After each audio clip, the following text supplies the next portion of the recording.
Hi everyone, my name is Elisa Bernstein. And I'm Stephen Leckie. And this is Vox Talks. Today we are going to look at American politicians. We're going to analyze their speaking skills.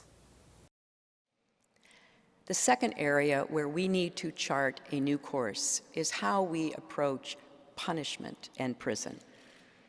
It's a stark fact that the United States has less than 5% of the world's population. Yet we have almost 25% of the world's total prison population. So another skilled speaker in Hillary Clinton.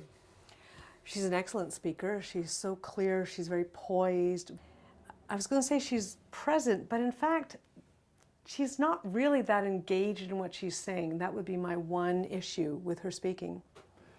In order to engage, we need to, no matter how many times you've given the speech, you need to identify with what you're saying one more time, and that's possible. It really is the acting process, I think.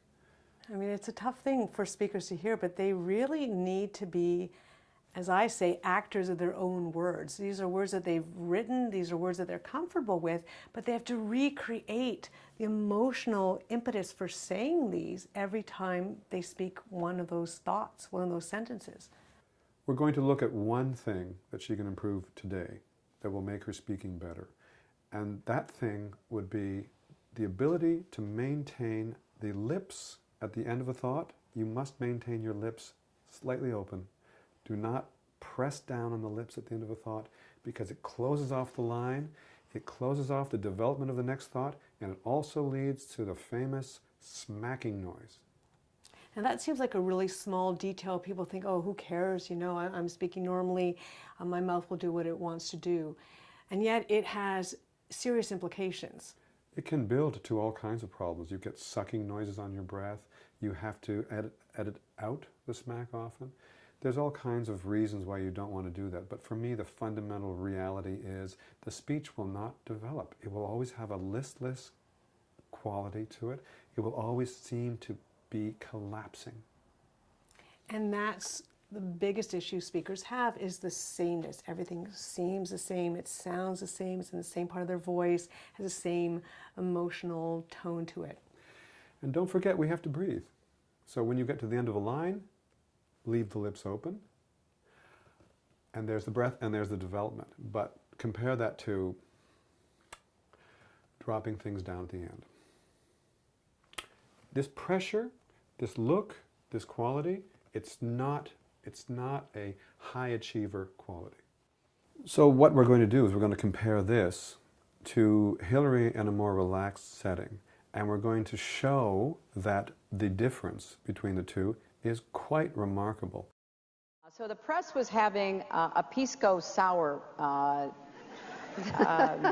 happy hour.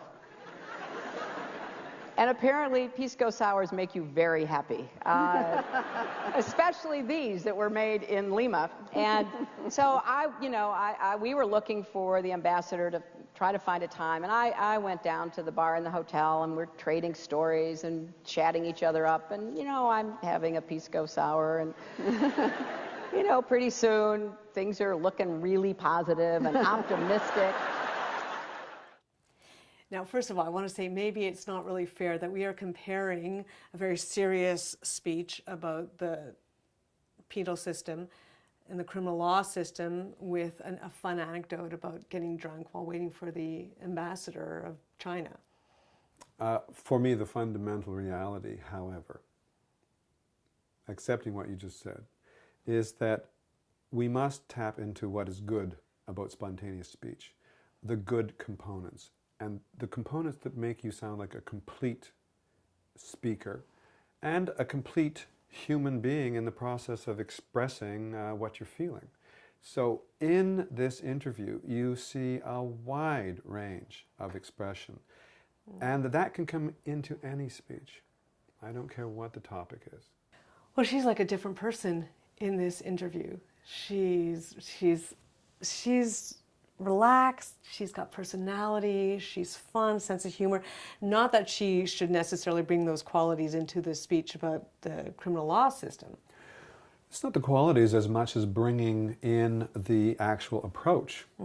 which is an approach that accepts a certain commitment to what you're going to say next and recognizes how it's different and how it's developing out of what you've already said. That's Right, what's so right. great about this speech. So we have such a change up of tone and of level, and she goes from here and then she goes over here, and it's always changing. So for us as listeners, we follow, we get involved. And notice the pacing changes and the level changes. And my favorite is tonal changes. What is a tonal change? Well, that's when you actually fully engage yourself emotionally before you actually speak. And that brings about an emotional quality that's attached to what you're saying. So it has this color that's unmistakable. And we all identify with that color and identify with that person. And then you have made a special connection to the listener. Well, when you watch somebody speaking as she is spontaneously, you see the whole body set up. The whole body is being moved by what she's thinking. And yet when you watch her in the speech, it's like she's a talking head. Like most speakers. She's certainly no worse, and she's one of the better speakers. But there's that disengagement in the public speaking. So skills to look at here. Number one, remember or identify with what you're going to say and revisit your first feelings that you had for that. And you need to bring the speech through that setup. Number two, stay engaged. Stay engaged in one expressive plane, if you will, while you do that. Number three, do not collapse at the end of that by closing off your instrument, closing your mouth.